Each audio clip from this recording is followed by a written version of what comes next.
Kui inimesed saavad vanemateks, siis uues rollis unustatakse tihti oma soovid ja vajadused.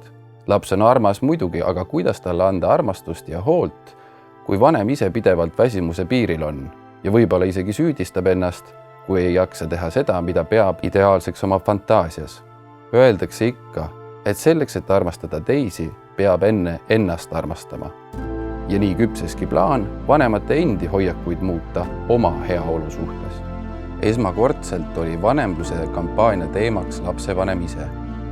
Kuidas rõhutada mõtet, et vanema poolt endale võetud aeg ei ole egoismi ilming. Püüdsime inimeste tähelepanu tänavatel, kõnetasime raadios, viisime sõnumi internetiavarustesse ja ajuteadlane Jaan Aru andis aru, kuidas aju töötab 3-osalises tarkvanem.ee podcasti saates.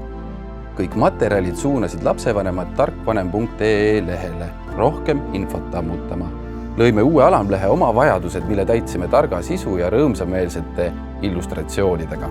Lõime koostöös Tai ekspertidega hulga töölehti. Üks olulisem neist oli nädalakava, mis aitas isadel emadel aega paremini planeerida ja läks testimisele ka huvitavatele pereblogijatele. Teadlikkus tarkvanem.ee veebilehest tõusis ja sellest on nüüdseks kuulnud 55% Eesti lapsevanematest.